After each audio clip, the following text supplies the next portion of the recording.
La verdad en 30 minutos. El Ministerio Exponiendo la Palabra tiene el gusto de presentarles La verdad en 30 minutos. En este tiempo de tinieblas e ignorancias bíblicas, buscamos ser un faro en tu ayuda al cielo. Atento, porque Dios te habla a través de su palabra. La verdad en 30 minutos. Gloria al nombre del Señor. Bien, hoy en La verdad en 30 minutos vamos a hablar del otro evangelio, el evangelio de las mentiras. Qué bárbaro, ¿no? Como de a poco todo se fue corrompiendo y muchas veces no se fueron dando cuenta, o muchas veces el propio egoísmo o la avaricia de los que dicen ser hombres de Dios han logrado crear otro evangelio paralelo que no es el verdadero evangelio.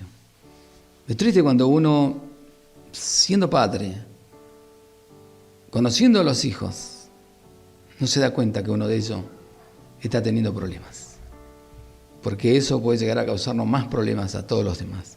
Lo mismo pasa dentro del sistema eclesiástico. Cuando no estás velando en el espíritu, cuando no le estás rogando a Dios que te dé sabiduría, uno es consciente. Yo fui consciente de la primera hora de que no es mi vida en sí la que más importa, sino la de aquellos que me rodean y la que Dios me puso a cargo.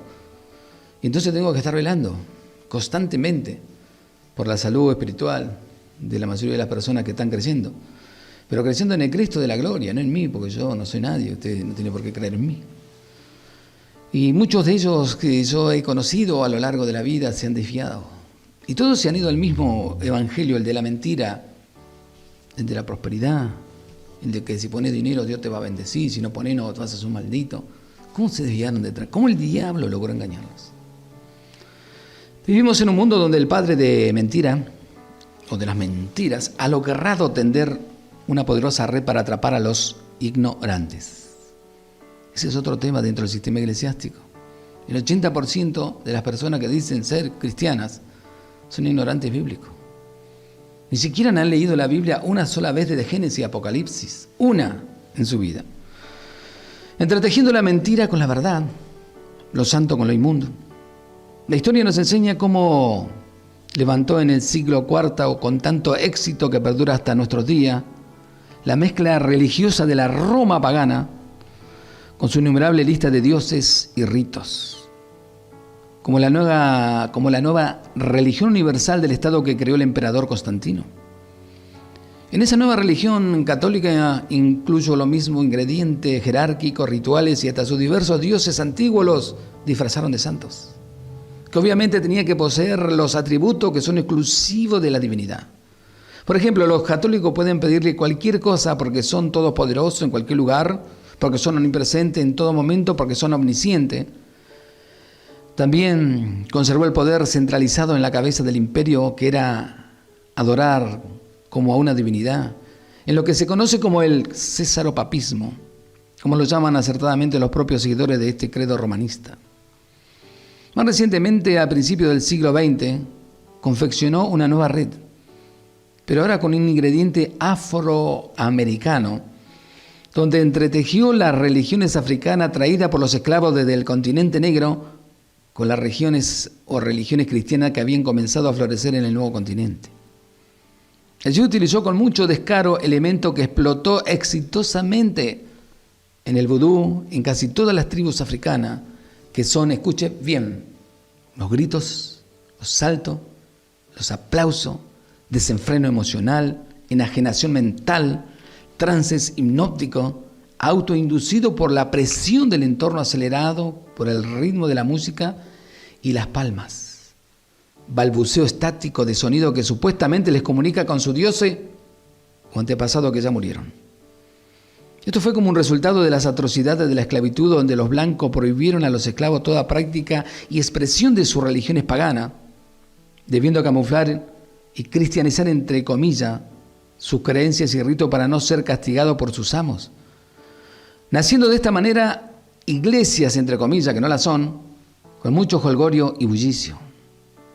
Fue tal el éxito que pronto contagiaron con ese supuesto avivamiento a otras iglesias tradicionales llegando a denominarse iglesias muertas a las que conservaron su solemnidad, e iglesias vivas a esta bulliciosa que nacieron de esta forma tan singular. Pero por si todo esto fuera poco, debido al éxito que logró ese movimiento pentecostal emergente y que Charles Parham, considerado por ello como uno de sus fundadores, aunque más bien fue quien en forma más activa logró canalizar y propagar esas nuevas experiencias, por el año 1900, a principios del siglo XX en Estados Unidos, sus discípulos han continuado añadiendo doctrinas espurias a todo lo que él ya había enseñado. Aquí se cumple literalmente lo dicho por el Señor: amarán más la mentira que la verdad.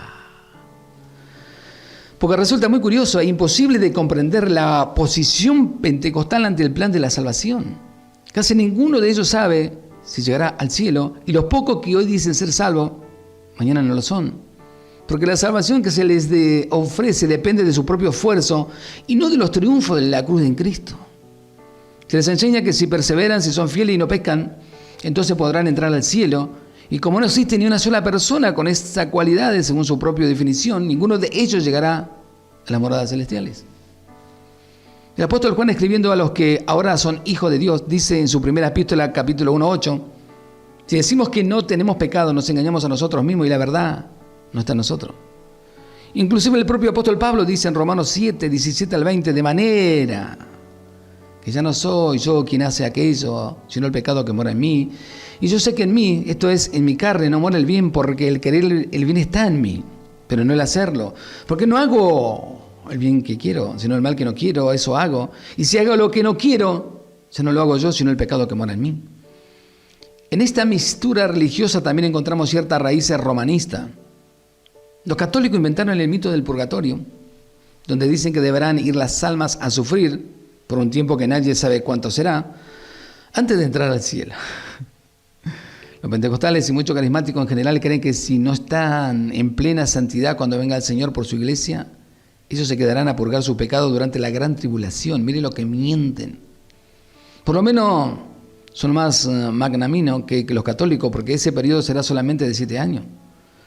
Pero el tema que quisiera ocuparme es ese otro evangelio que ellos predican, que es muy peligroso y mortal.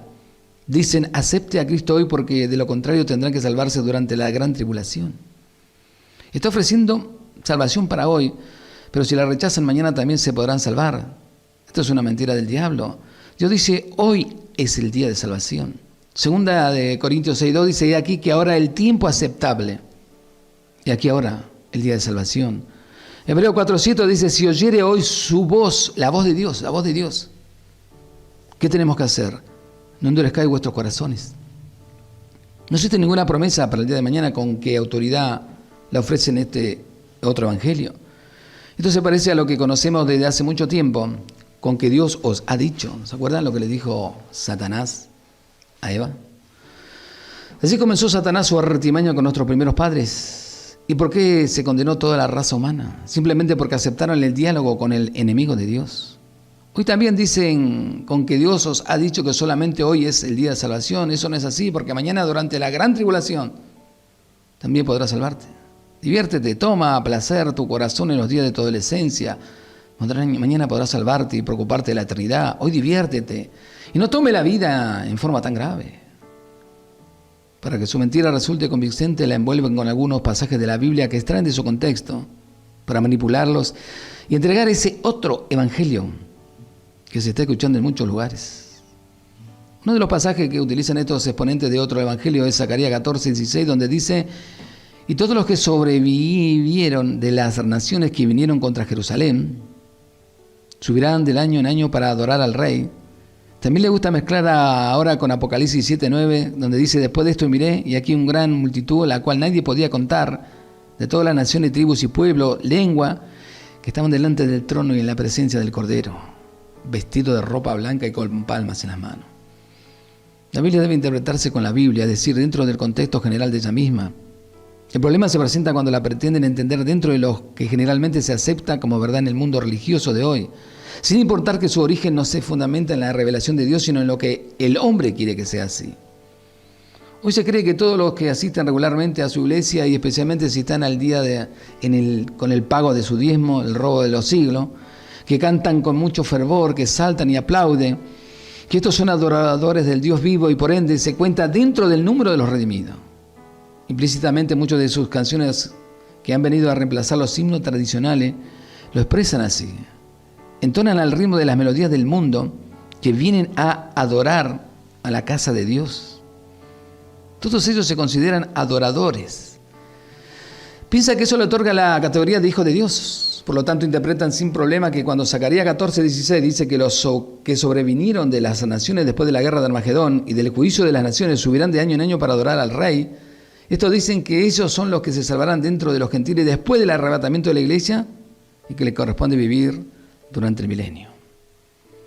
Que Zacarías 14 se está refiriendo al tiempo del milenio no existe ninguna duda, porque en la eternidad no transcurrirá el tiempo. Apocalipsis 10:6 dice, y aquí que dice que estos vendrán de año en año. Este es el periodo de 1000 años donde el Señor Jesucristo gobernará a las naciones con vara de hierro. Zacarías 14:8 dice, y si las familias de Egipto no subieren y no vinieren, sobre ellos no habrá lluvia, vendrá la plaga que Jehová herirá a las naciones que no subieron a celebrar la fiesta de los tabernáculos. En la eternidad no habrá juicio porque no existirá pecado que condenar. Además, el verso 21 hace mención a los sacrificios de animales que se realizarán en el templo terrenal durante el milenio. Ezequiel 67, 13, 66, 20 al 23, Jeremías 33, 15 al 22, Ezequiel 43, 7. Interpretar que estos adoradores, gentiles del milenio, son creyentes salvados, es admitir que todos los que van a la iglesia en el día de hoy también lo son, y eso es una falacia. Si usted tiene dudas de que no es así, pregúntele a estos adoradores de hoy si están seguros que se irán al cielo cuando el Señor venga a buscar su iglesia, y verán que no tienen la menor idea si son salvos. Aunque la Biblia nos afirma que el verdadero creyente tiene la seguridad de su salvación. Romanos 8:16 dice, el Espíritu mismo da testimonio a nuestro espíritu ¿de qué? De que somos hijos de Dios. Y nadie puede perder esa paternidad. Lea la parábola del hijo pródigo. Por más que el hijo pródigo pidió su parte de la herencia y se fue a malgastarla, y se dejó a su padre, dejó a todo, el padre siempre lo esperó. Para el padre, él siempre fue el hijo. 1 Juan 5:10 dice, el que cree en el Hijo de Dios tiene el testimonio en sí mismo. No solamente tiene la convicción, sino que sabe, está absolutamente seguro de que es salvo. Juan 3:36 dice, el que cree en el Hijo tiene la vida eterna. La salvación es eterna, no por un día, un mes, un año. Eterna significa para siempre. ¿O usted ha creído que a los que dicen que eterna no es para siempre? Tiene que creer lo que Dios dice, eterna. Nunca en la Biblia Dios ha dicho los adoradores son los salvados, sino que enfáticamente sostienen que los que han nacido de nuevo. Se puede ser muy religioso y sincero de buen testimonio, pero si no ha nacido de nuevo no podrá ver ni ver el reino de los cielos. Esto fue lo que el Señor le dijo a Nicodemos. Te es necesario nacer de nuevo. ¿Sabía usted que una de las primeras criaturas que adoró a Dios fue Lucifer? Y este querubín grande, lleno de hermosura y de adoración al Dios verdadero, no es salvo. ¿Está entendiendo? ¿Quién fue el primer hombre que adoró a Dios, por ejemplo? La Biblia asegura sin posibilidad de equivocación que fue Caín. Pregunto, ¿se salvó Caín por haber adorado a Dios? Obviamente que no. Porque ser adorador nunca ha sido sinónimo de salvación. La palabra de Dios incluye una larga lista de adoradores y que nunca gozaron de la salvación. Quizás el caso más sorprendente es el de Judas, que tuvo la oportunidad de vivir por 3 años y medio junto al Señor, predicar el Evangelio. Ahora, ¿por qué fue enviado junto a los otros apóstoles a entregar las buenas nuevas? Seguramente que personas se convirtieron con su predicación, pero él mismo nunca fue salvo. La Biblia dice que cuando se suicidó, se fue a su propio lugar. La Sagrada Escritura también enseña que tampoco todos los discípulos del Señor fueron salvos. Eran muchas las multitudes que le seguían, dice, pero cuando les habló con firmeza y claridad, Juan capítulo 6, verso 66, dice, muchos de sus discípulos, ¿qué pasó? Se volvieron atrás y ya no andaban con él. ¿Por qué? ¿Qué te pasó? Porque dijeron, dura es esta palabra, ¿quién la puede oír? El ser humano es eso. El ser humano quiere solamente obtener bendiciones, beneficios. Quiere vivir bien, que no le falte nada, que todo lo que haga supuestamente sea aprobado. Pero eso no está dentro de los márgenes de la voluntad de Dios. Jesucristo los dejó que los siguiera, los alimentó, les predicó, les enseñó, pero llegó el momento en que tenía que poner las reglas del reino de los cielos. Y esas reglas eran las verdades de Dios, no eran conceptos de humanos. Jesucristo nunca les dijo a los discípulos, venga, vamos a reunirnos a ver qué podía predicar para que la gente le guste. Jamás consultó a ninguno de esos. No podía hacerlo ni tenía por qué hacerlo. Él era Dios mismo en la tierra. El Señor sabe reconocer perfectamente el corazón del hombre. Por esta razón les dijo: este pueblo de labio me honra, mas su corazón está lejos de mí. Él conocía que aquellos, escuche bien, que le adoraban y tendían palmas a su paso gritando alabanza, bendito el que viene en el nombre del Señor, hosana en las alturas. Estos mismos adoradores serían los que una semana después estarían gritando: crucificadle, crucificadle. La historia se volverá a repetir porque estos adoradores que señala Zacarías 14:16, que salieron de todas las naciones y que venían de año en año a adorar al Rey, ¿cuál será su fin? ¿La morada celestial en la eternidad? Porque el Rey tendrá que gobernar con vara de hierro. La Biblia enseña que durante esos 1000 años de prosperidad y paz, Satanás estará encadenado. No habrá influencia externa que lo aleje del Señor. Pero ese periodo paradisiaco concluirá súbitamente cuando esos adoradores, entre comillas, se rebelen contra el gobierno de Cristo. Y todas las naciones rodearán Jerusalén para derrocar al Señor. Entonces será que Dios mandará fuego del cielo, Apocalipsis 28:9, y solamente Israel será salvo. ¿Sabe? Ser un adorador, en el sentido que la gente hoy lo cree, es una explosión la mayoría de lo que es música, ¿no? Han surgido muchos supuestos cantantes, grupos, bandas y un montón de cosas que no tienen nada de Dios. Nada. Y que dice que son adoradores. ¿De dónde? ¿De dónde? ¿Sabes? Satanás sabía cómo se adoraba. Y cuando Jesucristo estuvo en el desierto, fue lo primero que Satanás le exigió. ¿Por qué? Porque él lo había vivido. La experiencia de él fue adorar a Dios en el cielo. Y al mismo Jesús le dijo: mirá Jesús, mirá todos los reinos. ¿Ve todos los reinos? Me los regaló Adán cuando los desobedeció a ustedes. Y ustedes lo echaron del él me regaló todos los reinos, Jesús. Pero hay algo. Yo te lo puedo devolver, Jesús le dijo. Satanás, negociando con Jesús. Te lo puedo devolver, pero con una condición. Le dijo Jesús: si postrado me adorares, todos los reinos del mundo volverán a ser tuyos. Primero, que era mentira, una de las cosas. La verdad era que le pertenecía a él porque Adán se lo entregó.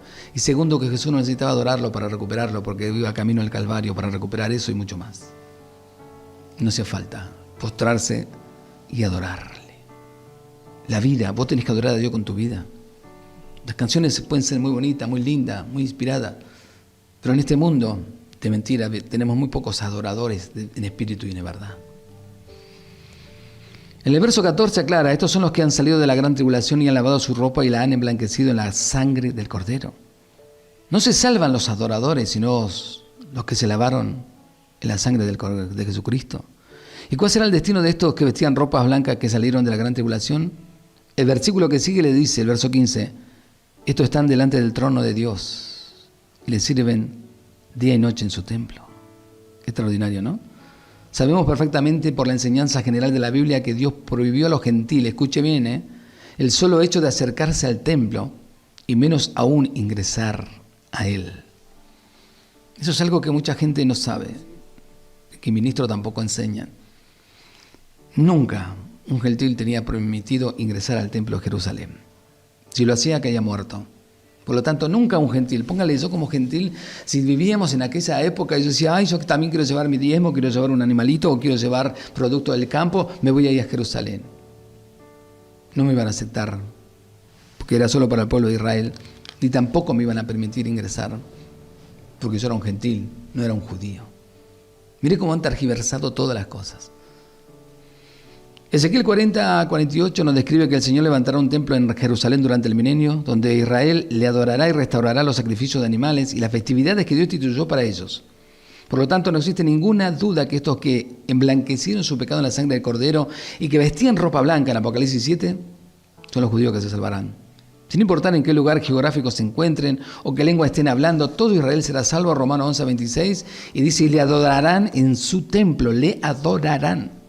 Por consiguiente, ese otro evangelio, de que habla de una segunda oportunidad, es una mentira del diablo. La oferta de Dios hoy es el día de salvación. Nunca dice: acepta la salvación hoy, pero si la rechaza mañana también podrá hacerlo durante la gran tribulación. En todos los juicios que nos relata la Sagrada Escritura jamás se menciona una segunda oportunidad. Cuando vino el diluvio, por ejemplo, Dios había cerrado la puerta del arca 7 días antes. Después nadie más pudo entrar. Cuando mandó el juicio sobre Sodoma y Gomorra, se salvó únicamente la familia de Lot, que los ángeles apresuraron salir de ese lugar. Si después también hubieran podido salvarse, ¿cuál habría sido la premura, no? Esta es la enseñanza de la Biblia que el mismo Señor confirmó en la parábola de las 10 vírgenes. Cuando vino el esposo, se cerró la puerta. ¿Cuál puerta? No existe ninguna duda que se refiere a la puerta de la salvación, porque cuando vinieron las otras vírgenes y golpearon para que la dejaran entrar, la puerta no se volvió a abrir. Y recibieron una sola respuesta. ¿Cuál fue? No os conozco. ¿Sabe? Cuando Dios cierra la puerta, nadie puede volver a abrir, aunque los exponentes de este otro evangelio digan lo contrario. Además, por si todo este argumento bíblico no fuera suficiente para algunos, una simple reflexión humana me obliga a defender con la misma vehemencia la negación rotunda de una segunda oportunidad, doctrina muy apetecida también por los ruselistas. O sea, los ruselistas son los testigos de Jehová, quienes pomposamente se hacen llamar testigos de Jehová, aunque con alguna variante, aceptando él hipotéticamente que la palabra de Dios no fuera la suficiente clara sobre este tema y que existiera la posibilidad de que alguien racionalmente pudiera inclinarse por una posición o la otra. Yo me declaro firmemente defensor de que no existe una segunda oportunidad, porque si me equivoco prefiero hacerlo predicando que solamente hoy es el día de salvación, y si estuviera errado no le haría ningún daño a nadie. En cambio, si predicase ese otro evangelio que afirma que existe una segunda oportunidad y realmente no la hubiera, sería culpable de la condenación de muchos que crecieron falsamente esa esperanza vana y abrazaron su salvación para después del rapto de la iglesia. Prefiero ser el causante de la excusa que algunos pudiera presentar ante el gran trono blanco, pero que nadie se engañe, porque la Biblia es muy categórica para afirmar: hoy es el día de salvación. Y cuando venga el esposo, Cristo mismo cerrará esa puerta. Entonces, como lo asegura Romanos 11, 25, 26, cuando haya llegado a la plenitud del número de los gentiles salvos, Dios entrará en trato nuevamente con su pueblo terrenal, Israel, y a eso les ofrecerá una vez más la salvación por medio del Evangelio del Reino. Mateo 24, 14 dice que predicarán los 144.000, 12.000 de cada una de las 12 tribus de Israel, Apocalipsis 7, 4 y 8, y lo será por perseverar hasta el fin. Mateo 24, 13 dice: como siempre ha sido la oferta para los judíos, no será el Evangelio de la gracia que hoy predica la iglesia. Mateo 24 está hablando de ese tiempo de la gran tribulación. En el verso 21 dice: entonces habrá gran tribulación, la cual no la ha habido desde el principio del mundo hasta ahora, ni la habrá. Lo mismo afirman en el verso 9 y 29. Todo el capítulo 24 del Evangelio de Mateo es en respuesta a la pregunta de sus discípulos sobre la destrucción del templo, que se originó cuando el Señor les reveló que no quedaría piedra sobre piedra de ese edificio tan venerado por ellos. Hace referencia exclusiva para Israel, al detallar, por ejemplo, que en el verso 15, el lugar santo que corresponde al templo judío, los que estén en Judea, el día de reposo. Si después de este tiempo se salvara más gentiles, entonces sería una contradicción decir que cuando vino el esposo llegó a su plenitud el número de crecientes gentiles salvados y que se cerró la puerta de salvación. De lo contrario, ¿cuál puerta se cerró y para quiénes? Cuando vino el esposo. Algo pleno es aquello que está completo, que no le falta nada, y que cuando Cristo venga a buscar a los crecientes que mayoritariamente están constituidos por gentiles, no crean que se le quedarán algunos atrás. De lo contrario, se llevaría un número incompleto que no constituye la plenitud de los gentiles. Por lo tanto, que el Señor nos otorgue sabiduría para entender algo tan fundamental como es la salvación de las almas. Porque no debemos olvidar que esa es la principal misión que encomendó aquí en la tierra. Id y predicad el Evangelio a toda criatura. El que creyere, ¿no?, será salvo. El que no creyere, sea condenado. Esa es la orden de parte del Señor Jesucristo. Y ese otro evangelio de lo que se están predicando es cualquier cosa menos de la salvación. Y han inventado un montón de filosofías huecas y vanas de hombres. Es que no importa que hoy no aceptes a Cristo, mañana podés aceptar al Señor. Es verdad eso, en la gran tribulación vos podés aceptarlo. Si no te pueden cortar la cabeza. Yo siempre digo, si hoy no tenés la valentía, estando lleno del poder del Espíritu Santo, para servir a Dios, ser honesto, ser honrado y consagrarte, ¿vos te crees que mañana sin el Espíritu Santo vas a ser valiente? Hoy es el día de salvación, dijo el Señor. Significa que hoy es el día que tienes que convertirte y consagrarte al Señor de corazón. Para que cuando suene la trompeta, en el momento menos esperado, podamos partir al reino de los cielos. Y no creas a todas las otras mentiras de que si pones dinero vas a entrar al cielo. Sabe Dios, es el dueño del oro y la plata. Él hizo todo lo que quiso. Hechos 17, 24 y 25 lo dice bien claro, que Él es el dueño de todo y no necesita absolutamente nada del hombre. Pero sí nos regala algo que nosotros jamás podremos pagar, que es la salvación eterna. Aprovechemos en este tiempo, convirtamos a Dios de corazón, porque se vienen días más malos de lo que ya estamos viviendo. Solo el poder del Espíritu Santo nos va a mantener en pie y nuestros oídos van a estar atentos al sonar la trompeta. Le damos gracias por su tiempo con el ministerio Exponiendo la Palabra. Será hasta el próximo encuentro en La Verdad en 30 minutos. Muchas gracias.